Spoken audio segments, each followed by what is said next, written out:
Olá, caríssimo telespectador da Rede Século XXI, está começando mais um programa Eclésia, nosso compromisso semanal nas noites de terças-feiras, aqui na Rede Século XXI. Obrigado. Sua audiência para nós é muito importante. O programa Eclésia, desde que está sob a minha responsabilidade, sempre se debruçando sobre argumento relevante sobre a pessoa de nosso Senhor e Salvador Jesus Cristo.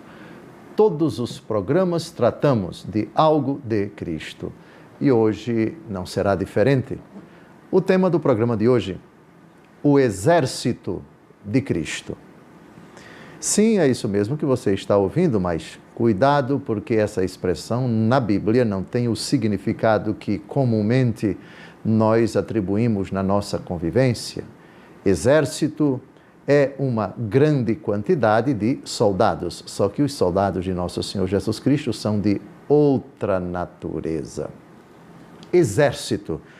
Afinal de contas, Jesus teve exército? Antes de se encarnar, sempre teve. E Jesus, quando se encarnou no ventre de Nossa Senhora, continuou a ter esse exército? Continuou. Qual a primeira vez que aparece a palavra exército na Bíblia? O texto é curioso. Gênesis capítulo 2, versículo 1. Leio o texto. Assim foram concluídos o céu, a terra e todo o seu exército. Como assim? O relato do capítulo 1 do livro do Gênesis é o relato da criação. Terminado esse relato, ou seja, depois que Deus fez todas as coisas e o homem foi a última criatura feita por ele, e no 7º dia ele descansou, é que vem essa frase. Só que percebam que o contexto aqui significa o céu, a terra e tudo o que contém neles. Leio de novo. Assim foram concluídos o céu, a terra e todo o seu exército. Qual é o exército da terra? Os minerais, os vegetais e os animais. Qual é o exército do céu? As nuvens, as estrelas, os astros, os planetas, as constelações e as aves que pululam no céu, por exemplo. Mas essa palavra exército vai ser colocada ao lado do nome de Deus em todo o Antigo Testamento para evocar um dos títulos mais comuns no Antigo Testamento de Deus. O Senhor dos Exércitos. O Senhor dos Exércitos. Deus dos Exércitos. Sabem quantas vezes essa expressão no Antigo Testamento aparece? Mais de 200 vezes. O Antigo Testamento chama Deus por Senhor dos Exércitos ou Deus dos Exércitos. Estamos tratando então essa expressão de quê? O exército de Deus, a força, tarefa de Deus, os soldados de Deus, os ministros de Deus, os servidores de Deus, são quem? Resposta: os anjos. O exército de Cristo, os anjos de Cristo. Os anjos de Cristo são os anjos de Deus Pai e são os anjos de Deus Espírito Santo, são os anjos da Trindade. Porque são anjos de Deus, a expressão no Antigo Testamento, Senhor dos Exércitos, se aplica à Trindade e se aplica a cada uma das pessoas da Trindade. Anjos. Vamos então definir o que é um anjo. Primeiro, eu evoco a definição da Igreja, que é a clássica definição, que está baseada não somente no último versículo do capítulo 1 da carta aos Hebreus, mas também, em função disso, com Santo Agostinho. Parágrafos 329 e 330 do Catecismo da Igreja Católica. Santo Agostinho diz a respeito deles: anjo é nome de ofício, não de natureza. Desejas saber o nome da natureza? Espírito. Desejas saber o do ofício? Anjo. Pelo que é espírito. Pelo que faz, é anjo. Anjo significa mensageiro. Com todo o seu ser, os anjos são servos e mensageiros de Deus. Pelo fato de contemplarem continuamente o rosto do meu Pai que está nos céus, Mateus 18:10, eles são os poderosos executores das suas ordens, sempre atentos à sua palavra. Enquanto criaturas puramente espirituais, são dotados de inteligência e vontade. São criaturas pessoais e imortais. Excedem em perfeição todas as criaturas visíveis. O esplendor da sua glória assim o atesta. Esses 2 parágrafos eu acho que são bem claros para mostrar que, quando se trata da substância, da pessoa, eles são seres espirituais. Quanto à natureza, eles são espíritos puros. Quanto à missão que eles executam, aí sim, eles passam a se chamar anjos, porque angelos, mensageiros, isto é, um encarregado de cumprir uma mensagem, de transmitir uma mensagem. Agora, como eu prometi, o último versículo do capítulo 1 da carta aos Hebreus, esse capítulo é importante. Por quê? Porque ele tem a definição de anjo. Aqui está, peço a você, esse texto tem que ser memorizado. Hebreus, capítulo 1, versículo 14. Não são todos os anjos espíritos a serviço de Deus, que lhes confia missões para o bem daqueles que devem herdar a salvação? Pronto, aqui a gente pode tirar também uma outra definição bem simples sobre os anjos. Espíritos a serviço de Deus, a quem Deus confia missões para o bem das pessoas que devem herdar a salvação. O papel dos anjos na história da salvação é intervir, respeitando, porém, a vontade de Deus, a providência de Deus e a natureza de cada criatura, intervir na história para favorecer a salvação das pessoas. Por suposto que estamos tratando dos anjos bons. Não vamos tratar dos anjos maus, dos anjos decaídos. Isso vai ficar para uma outra ocasião. Portanto, tendo definido o que são os anjos, os integrantes do exército de Cristo, do exército do Pai, do exército do Espírito, do exército da Trindade, Cristo tem o seu exército. Agora vamos a uma pergunta. Quantos anjos integram o exército de Cristo? Você gostaria de chutar?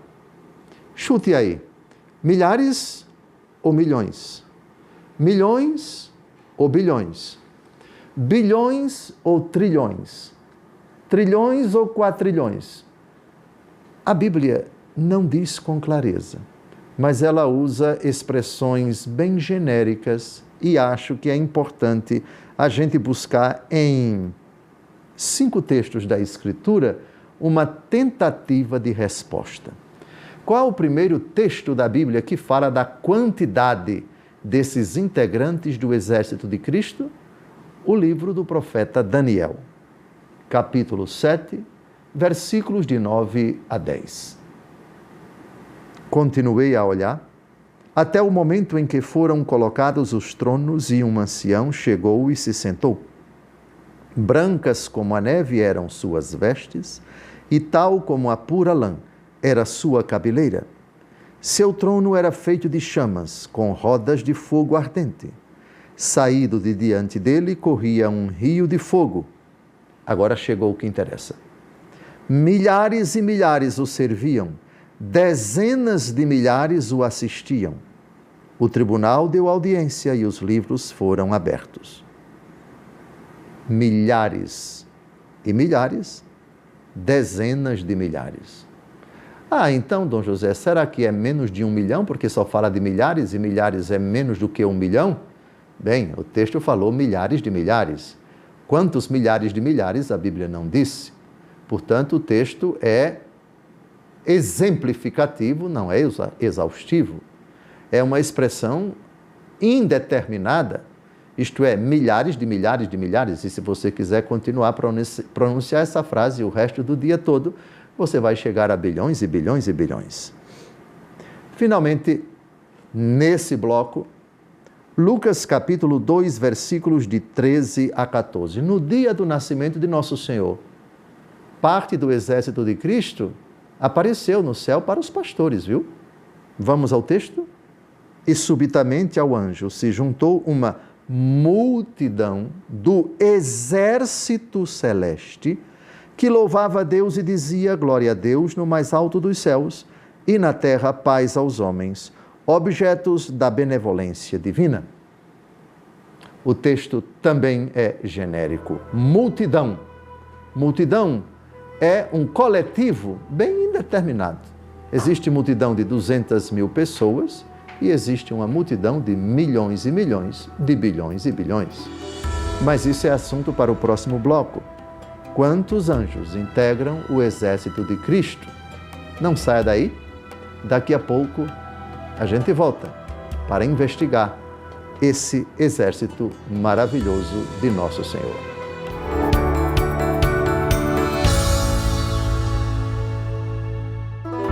Olá, caríssimo telespectador da Rede Século XXI, obrigado por ter permanecido conosco depois desse primeiro intervalo. Está começando o segundo bloco, nosso programa Eclésia, hoje debruçando-se sobre o argumento do exército de Cristo, os anjos. No primeiro bloco, nós terminamos uma parte da investigação na Escritura para descobrir quantos anjos integram o exército de Cristo. Procure sua calculadora, eu acho que você não vai usar não, viu? Porque na Bíblia a expressão é genérica demais e não dá para dizer quantos bilhões, quantos milhões ou quantos trilhões de soldados integram o exército de Cristo.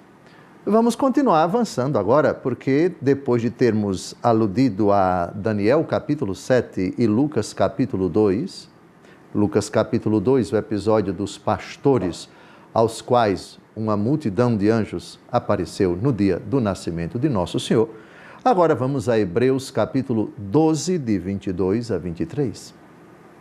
Vós vos aproximastes da montanha de Sião, da cidade do Deus vivo, da Jerusalém celestial, das miríades de anjos, da assembleia festiva dos primeiros inscritos no livro dos céus e de Deus, juiz universal e das almas dos justos que chegaram à perfeição. Miríades de anjos. Miríades é uma expressão que significa dezenas de milhares, ou, no sentido figurado, uma quantidade inimaginável. Portanto, miríades de miríades significa milhares de milhares, ou milhões de milhões, ou bilhões de bilhões. Procure no seu dicionário o que significa miríade. São miríades. Isso quer dizer que é uma quantidade tremenda de anjos. No capítulo 7 do Apocalipse diz que a multidão dos eleitos ninguém podia contar. Também a multidão dos anjos ninguém pode contar. Quer dizer, no céu, certamente Nosso Senhor vai dizer quantos são. Mas, por ora, a Bíblia se restringe apenas a essa expressão genérica, superlativa, vamos dizer, até certo ponto, miríades de miríades. Agora, avancemos. Jesus no Jardim das Oliveiras. Jesus é preso, São Pedro pega a espada, corta a orelha de Malco. Jesus diz: guarda a tua espada. E coloca a orelha de Malco no lugar, sem dúvida alguma. E agora, a frase que ele diz é uma pergunta. É uma pergunta que ele faz a São Pedro, mas na frente de todo mundo. Mateus 26, de 52 a 53. Jesus, no entanto, lhe disse: embainha tua espada, porque todos aqueles que usarem da espada, pela espada morrerão. Crês tu que não posso invocar meu Pai e ele não me enviaria imediatamente mais de 12 legiões de anjos? Olha que bonito. Jesus tem à disposição dele a qualquer momento todos os anjos do céu, o exército celeste pronto para obedecer a nosso Senhor. Mas ele não quis. Tinha chegado a sua hora.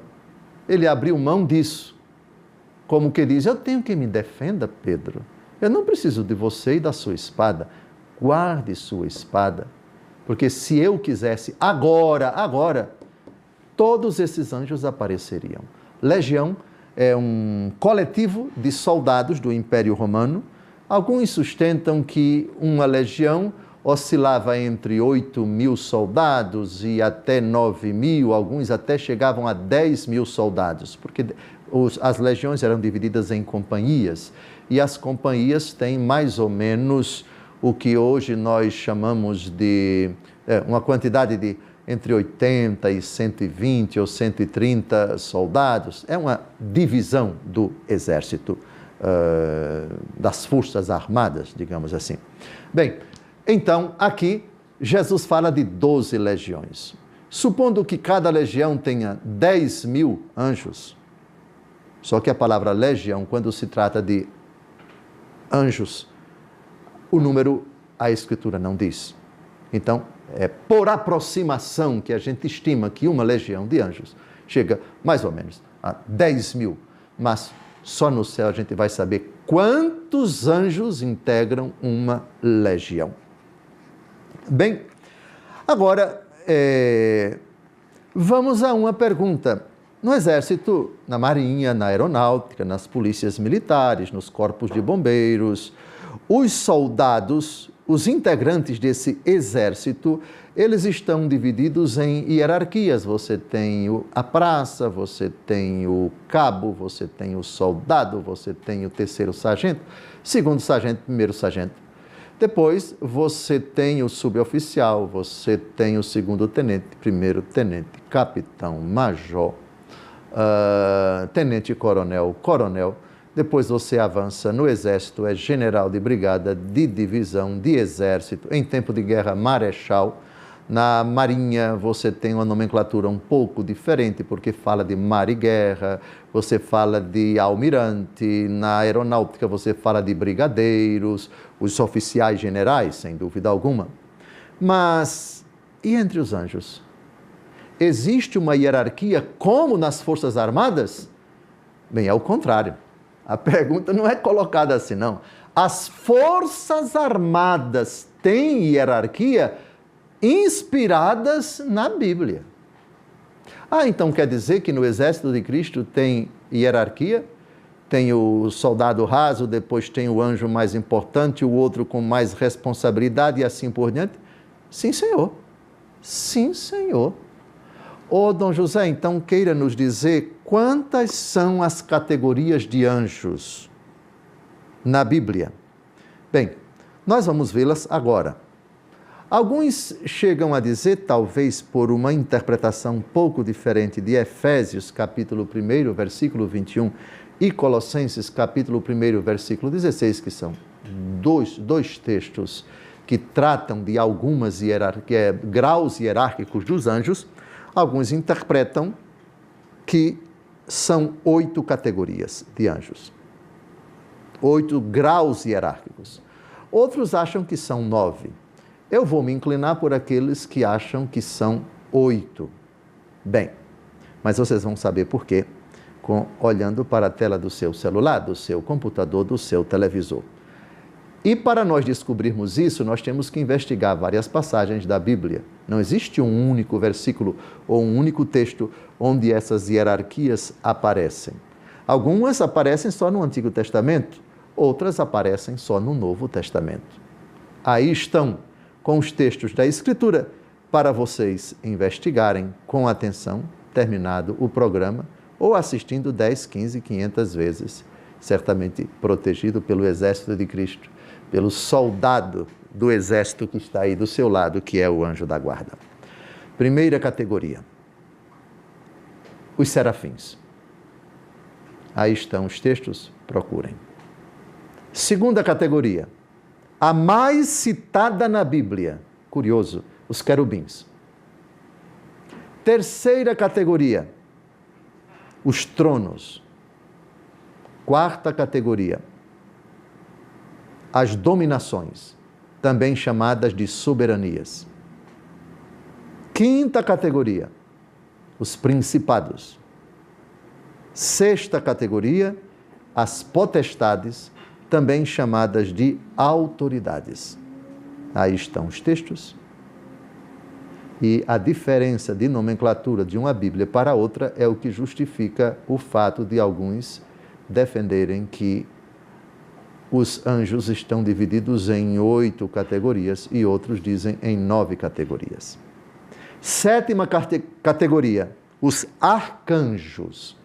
A palavra arcanjo aparece na Bíblia uma única vez, no livro de Judas. E, finalmente, no grau inferior, os anjos da guarda. Digamos assim, os soldados, não digo rasos, mas rasos no bom sentido, não no sentido pejorativo, que aparecem em muitos lugares da Bíblia. Vamos então agora recordar serafins, querubins, tronos, dominações ou soberanias, principados, potestades ou autoridades, arcanjos e anjos. Dom José, o senhor pode falar dos generais, de todos eles, quem é que ocupa a posição mais destacada?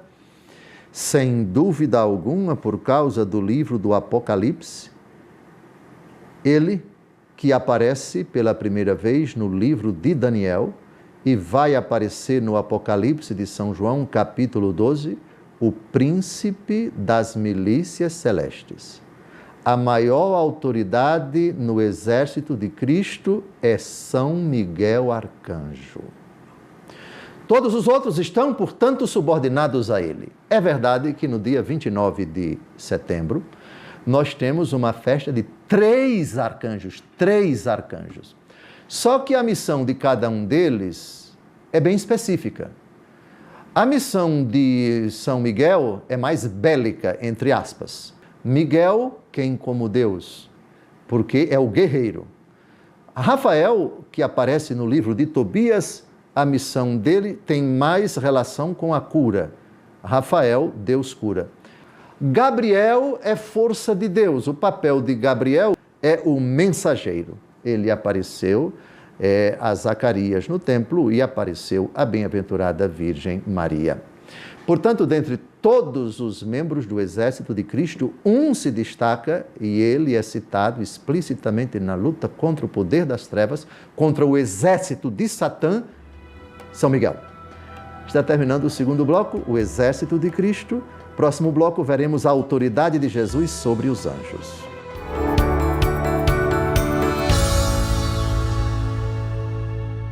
Olá, caríssimo telespectador da Rede Século XXI, obrigado por ter permanecido conosco depois desse segundo intervalo. Está começando o nosso terceiro bloco, o programa Eclésia, hoje debruçando-se sobre o argumento O Exército de Cristo.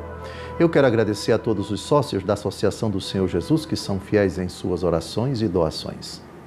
Graças à sua doação, este programa está no ar, com toda esta estrutura que foi montada aqui em Brasília, para que eu possa falar com vocês todas as semanas. Se você é sócio, seja fiel na sua doação. Se você ainda não é sócio e está acompanhando o programa, doe pelo Pix, que aparece aí na sua tela. É simples de doar e você ajudará a Associação do Senhor Jesus na missão de evangelizar. Terminamos o segundo bloco falando da autoridade angélica dividida em 8 hierarquias. E vimos que o chefe de toda a milícia, de todo o exército celeste, São Miguel Arcanjo, citado explicitamente no capítulo 12 do Apocalipse de São João, e não por acaso no contexto de uma batalha contra Satanás e os seus sequazes. E Miguel saiu-se vitorioso e já não encontrou lugar no céu para ele foi expulso do céu. Agora vamos tratar da autoridade de Jesus sobre os anjos. Nosso Senhor Jesus Cristo disse a São Pedro, no texto que nós já aludimos no final do segundo bloco, quando Pedro decepou a orelha do soldado Malco, quando Jesus foi preso no Jardim das Oliveiras: crê tu que não posso invocar meu Pai e ele não me enviaria imediatamente mais de 12 legiões de anjos? Pois bem, aqui Jesus diz claramente, Jesus tem autoridade sobre esse exército. O exército é dele. Como é do Pai, tudo que o Pai tem é meu. Ele diz no Evangelho segundo João. É o exército da Trindade inteira. Todos os anjos, pela quantidade inimaginável, incomensurável, está a serviço de Jesus. Bastaria um pensamento de Jesus para os anjos virem defendê-lo e ninguém tocaria em Nosso Senhor. Mas ele não quis. Esse texto prova a autoridade de Jesus sobre os anjos. Mas também temos outros dois textos que eu gostaria de evocar. O primeiro, Mateus capítulo 13, versos de 41 a 42. O Filho do Homem enviará seus anjos, que retirarão de seu reino todos os escândalos e todos os que fazem o mal, e os lançarão na fornalha ardente, onde haverá choro e ranger de dentes. O Filho do Homem enviará seus anjos. Pronto, o Filho do Homem é Jesus, na condição de Verbo encarnado. Jesus, o Verbo que se fez carne, detém toda a autoridade sobre o exército que é dele, o exército celeste, o exército de anjos. Finalmente, Mateus capítulo 25, versículo 31. É o versículo com o qual se abre a narrativa do juízo final. Jesus virá em glória? Virá. Virá acompanhado de quem? Do seu exército. Mateus 25, versículo 31. Quando o Filho do Homem voltar na sua glória e todos os anjos com ele, sentar-se-á no seu trono glorioso. Atenção, todos os anjos com ele, todos. Aí sim, no dia do juízo final, todos. Quantidade? Não sabemos. Só podemos dizer multidão, só podemos dizer milhares e milhares, milhões de milhões, ou seja, miríades de miríades. O número, a Bíblia não diz. E esse número certamente não cabe na sua calculadora, por mais moderna que ela seja.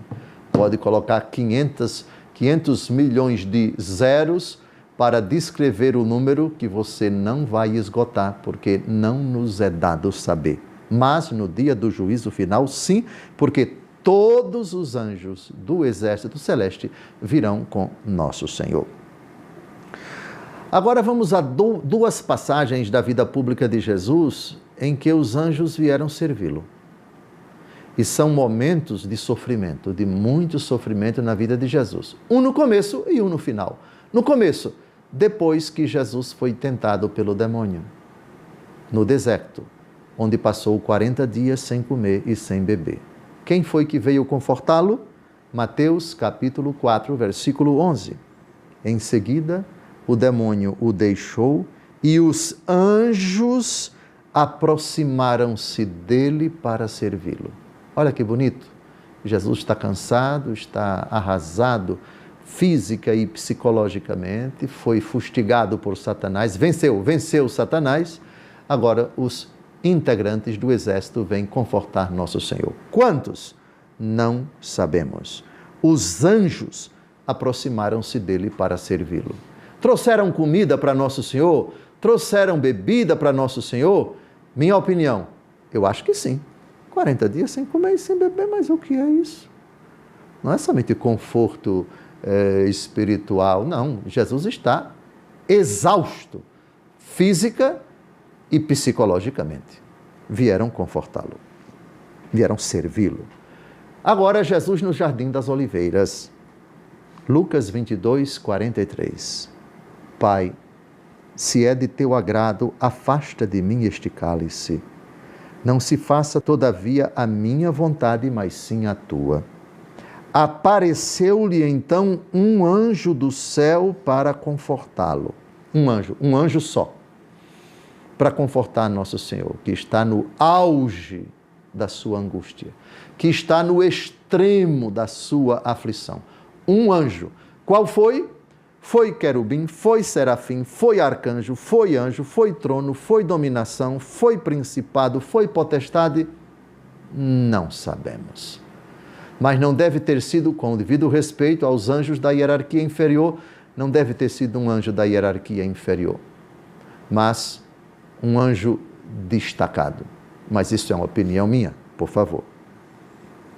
Agora, Jesus, quando retornar, ele retornará com o exército celeste e não, já vimos o texto de Mateus capítulo 25, mas essa ideia de que ele voltará glorioso, cercado do seu exército, e um exército dividido, viu? Em 9 categorias. Todo mundo vai enxergar essas 9 categorias. Não me pergunte como. Aí a gente vai ver a beleza de um anjo. Alguns santos, ao longo da história da igreja, tiveram privilégio de conversar com o seu anjo da guarda. Outros, o privilégio de enxergar, dialogar com São Miguel Arcanjo, com outros anjos, enfim. A beleza dos anjos. Criaturas lindas, de uma espetacular beleza. Mateus capítulo 16, versículo 27. Porque o Filho do Homem há de vir na glória de seu Pai com seus anjos, e então recompensará a cada um segundo as suas obras. É correto dizer que ele virá para julgar os vivos e os mortos. Claro que no símbolo niceno-constantinopolitano não aparece os acompanhantes de Jesus nessa cena grandiosa, mas é correto dizer, Jesus virá com seus anjos. Jesus virá com seu exército. São Paulo sustenta essa mesma ideia, ensina-nos essa mesma verdade na 2ª aos Tessalonicenses, capítulo 1, versos de 6 a 8. Justo é que Deus dê em paga aflição àqueles que vos afligem, e a vós que sois afligidos o alívio, juntamente conosco, no dia da manifestação do Senhor Jesus. Atenção agora, ele descerá do céu com os mensageiros do seu poder, por entre chamas de fogo, para fazer justiça àqueles que não reconhecem a Deus e aos que não obedecem ao Evangelho de nosso Senhor Jesus. Descerá do céu com os mensageiros de seu poder. Em outras passagens, a gente vai ver que alguns desses vão separar eleitos de condenados. O papel da separação é deles, será deles.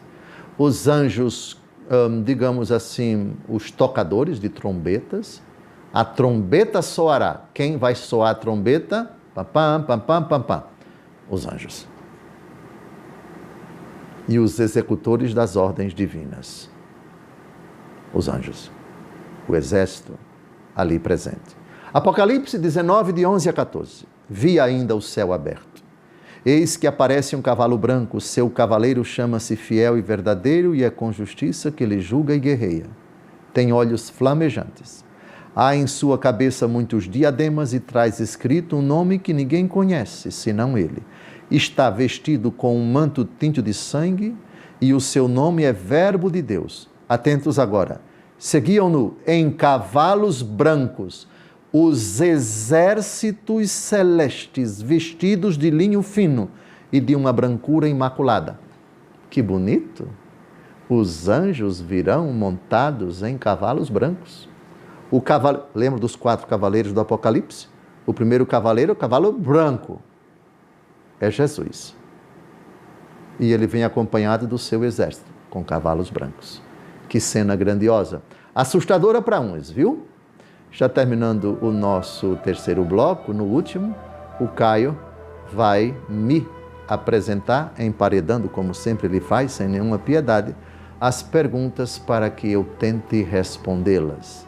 Um assunto fascinante, o exército de Cristo, que não nos é dado enxergar nesta vida. Cada um de nós tem um soldado, viu?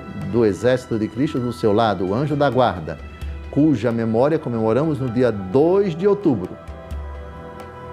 Um grande abraço, não saia daí. Daqui a pouco a gente se encontra.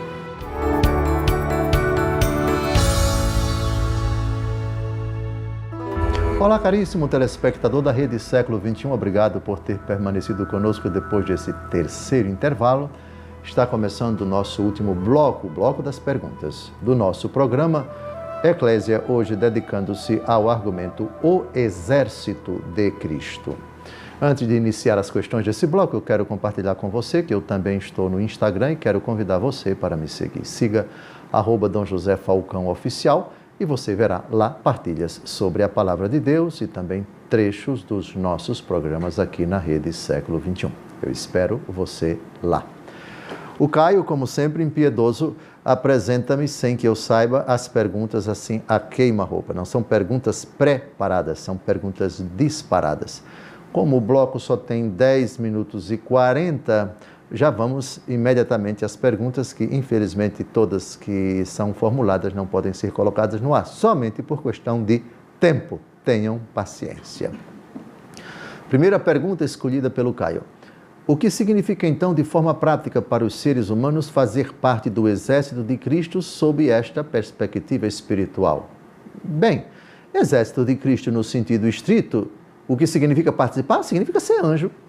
Significa desfrutar da felicidade sem fim. Jesus, no capítulo 18, olhe, sempre as perguntas, elas me obrigam a pegar os textos assim imediatamente. No capítulo 18 do Evangelho segundo Mateus, nosso Senhor Jesus Cristo diz que nós devemos ter cuidado para não escandalizar os pequeninos, porque os seus anjos veem a face de Deus, eles contemplam a face de Deus sem cessar. Vejamos, onde está, meu Deus do céu? Versículo 10.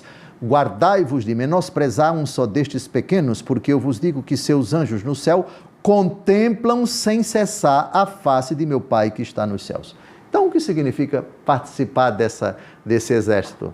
É desfrutar na condição de seres angélicos, gloriosos, esplendorosos, enfim, seres fulgurantes de uma grande beleza, de uma grande inteligência, de uma grande força, de um grande poder, desta elite das criaturas que são os anjos, seres espirituais a serviço da salvação. Último versículo do capítulo 1 da carta aos Hebreus. Vamos agora à próxima pergunta.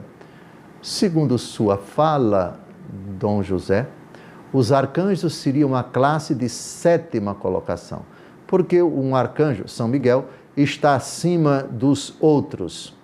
Bem, na verdade, 7ª, eu falei 7ª, mas na ordem, digamos assim, mais ou menos bíblica, porque arcanjo, ele aparece, como eu disse, uma única vez na carta de Judas. Arqué significa principal.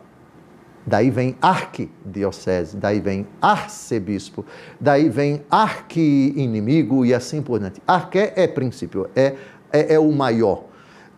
Essa expressão está na carta de São Judas. Mas por que São Miguel está acima dos outros? Eu penso que o texto que nos ajuda a responder é Apocalipse capítulo 12, onde ele é citado. No livro de Daniel, ele é o príncipe. Bem, vejamos aqui, São Miguel, versículo 7, Apocalipse 12. Houve uma batalha no céu, Miguel e seus anjos tiveram de combater o dragão. O dragão e seus anjos travaram combate, mas não prevaleceram. Então, Miguel e seus anjos. Então, temos uma batalha onde temos um general que está acima de todos e a batalha acontece. Vamos tentar aqui agora, já que o Caio não tem piedade de mim e me obriga a queima-roupa a procurar no capítulo 12 de Daniel, naquele tempo surgirá Miguel, o grande chefe, o protetor dos filhos do seu povo. O grande chefe. Então, acho que a resposta está em Daniel 12 e Apocalipse 12. Próxima pergunta. No livro de Efésios, capítulo 6, versículo 12, nos fala que temos de lutar contra os principados e potestades. Explique-nos a diferença entre os principados e potestades que o livro nos fala e os principados e potestades que o Senhor falou.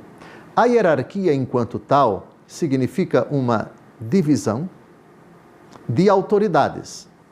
Essa divisão foi querida por Deus quando Ele criou todos os anjos. Quando os anjos maus se rebelaram, essas divisões continuaram.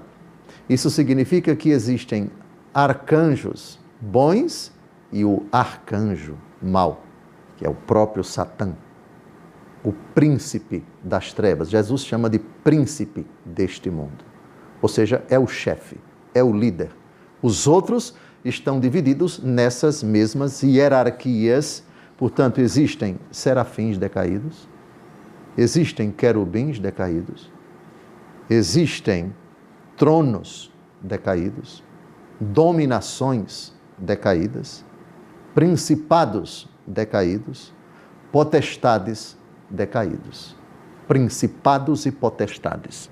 Assim como existem, Gálatas 6,12, Efésios 6,12, principados e potestades decaídos, existem principados e potestades bons. Ou seja, a divisão hierárquica é a mesma, porque ela corresponde à vontade de Deus. Deus criou os anjos bons, todos eles bons, e a hierarquia também é boa. Portanto, após o pecado, a hierarquia permaneceu, mas os anjos decaídos se tornaram opositores, rebeldes a Deus. A hierarquia é a mesma, conforme o texto citado pela senhora, Gálatas capítulo 6, versículo 12. Próxima pergunta. O exército de Cristo inclui também os fiéis na terra chamados a ser militantes. Como podemos viver na prática a nossa missão como parte do exército espiritual de Cristo aqui e agora? Bem, a vigilância, estamos gravando na quaresma, a vigilância ela é uma constante na vida do cristão. Aqui a senhora colocou, o senhor colocou exército espiritual no sentido mais amplo, não no exército celeste no sentido dos anjos. Nós somos um exército de Cristo porque a nossa missão é militar aqui na terra. A própria imagem citada pelo apóstolo, a nossa luta não é contra a carne nem contra o sangue. Isso significa que nós fazemos parte de um exército e estamos em luta contra o poder das trevas.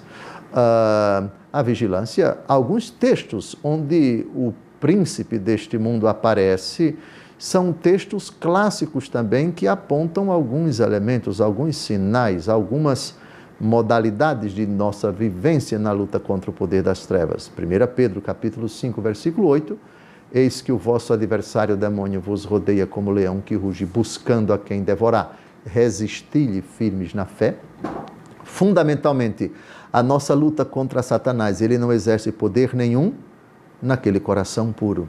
Ele não toca naquele que pertence a Deus. Ele não toca naquele que não se expõe a ele. Ele não toca naquele que conserva dentro de si aquilo que está nas bem-aventuranças. A pureza de coração. Bem-aventurados os puros, porque eles verão Deus. Bem-aventurados os misericordiosos, os que têm fome e sede de justiça. Bem-aventurados os pobres em espírito. Bem-aventurados os que são perseguidos por causa da justiça. Bem-aventurados os compassivos, os aflitos, porque serão consolados. Penso que essa lista das bem-aventuranças nos apresenta uma forma de luta, uma forma positiva, não é? Acompanhada sempre daquelas armas de que Jesus se valeu quando enfrentou o diabo no deserto: o jejum, a oração e a esmola. Próxima pergunta. Acabou? Faltando 2 minutos ainda e pouco. Bem, façamos então uma conclusão. Nesses tempos cada vez mais marcados pela tecnologia, alguns sustentam que falar de anjos, que falar de demônios é algo démodé, porque essas categorias seriam realidades míticas, fruto de um contexto já ultrapassado, teriam então os autores sagrados falado de realidades que não condizem com o momento presente, tão moderno, o momento da inteligência artificial, da nanotecnologia, dos celulares, dos satélites, etc. Quem diz isso está chamando Jesus de mentiroso. Quem diz isso está dizendo que os evangelhos estão mentindo. Quem sustenta isso está afirmando que toda a palavra de Deus, que está repleta de citações de anjos e de demônios, na verdade é uma balela. Não enveredamos por aí, não leiamos, não demos crédito a quem sustenta esse tipo de coisa. Não faz parte da igreja, não corresponde, não ensina, não transmite, não defende a verdadeira doutrina da igreja quem nega a existência do exército de Cristo e quem nega a existência do outro exército. Esse de que fala o apóstolo, a nossa luta não é contra a carne, nem é contra o sangue. Esse exército existe, esse exército atua na história da humanidade, tem um papel, tem uma importância muito grande na condução dos destinos da história, que essencialmente estão nas mãos de Deus Todo-Poderoso, Cristo Jesus, o líder do exército, a autoridade suprema desse exército, porque o exército é dele. Ele tem as chaves da história, fecha e ninguém abre, abre e ninguém fecha, diz o Apocalipse. Esse programa foi feito precisamente para que nós recordemos e sempre estejamos a consolidar, repetindo piedosamente a nossa fé. Creio em Deus Pai Todo-Poderoso, Criador do céu e da terra e de todas as coisas visíveis e invisíveis. É um exército invisível, mas um exército real, um exército de anjos bons, liderados por Miguel, o grande chefe, Daniel, capítulo 12, versículo 1, e esse exército ajuda-nos a atravessar a história e a cumprir o plano de Deus, que tem as chaves da história. Um grande abraço, feliz semana, se Deus quiser.